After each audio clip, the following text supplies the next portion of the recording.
Start.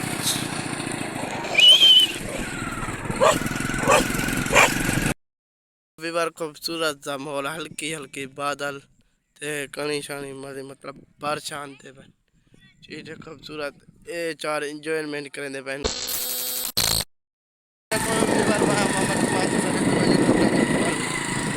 सारा रविवार ठीक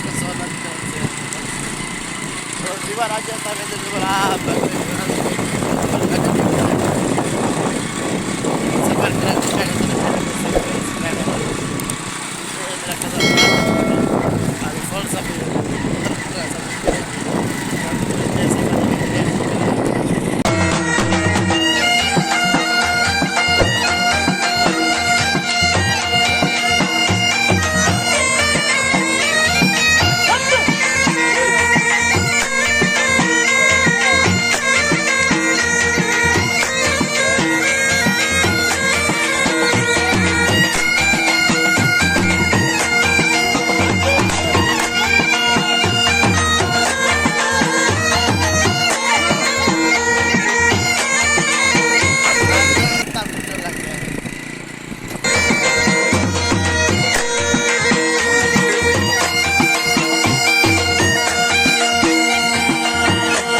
जंगल देख गिनो चुधार जंगल एडो भी जंगल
पहुंच चुका हूँ, ठीक है।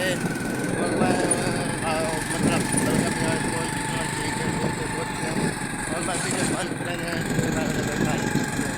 और आज इंशाल्लाह मिलते हैं घंटे घंटे बाद वापस कपड़े लाके और वापस जलसा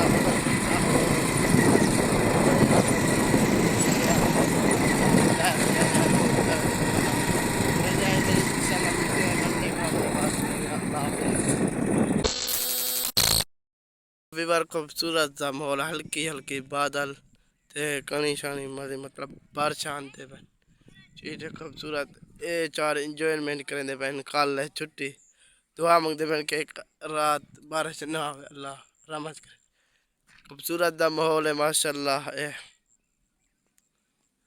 हल्की हल्की बादल वाले छुट्टी कहनी है। अस्सलाम वालेकुम, मैं Mohammad Luqman YouTube channel Luqman blogger. उम्मीद है सारा विवाह ठीक हो, सो अल्लाह की करम से विवाह एक दिनों शाम, ठीक है। सज मतलब जो चांद लाएगा, ठीक है, सज लाएगा शाम थी हल्की हल्की बादल वदल माशाल्लाह कणी मणी बारिश हन पे, ठीक है। अद्धा वीडियो के लिए इंशाल्लाह मिलसूँ ब्याह कल तक बकरा बिरयानी देखने दें खूब जगह में देना, ठीक है। अद्धा वीडियो ये इंशाल्लाह मिलसे हैं कल। अल्लाह हाफिज़।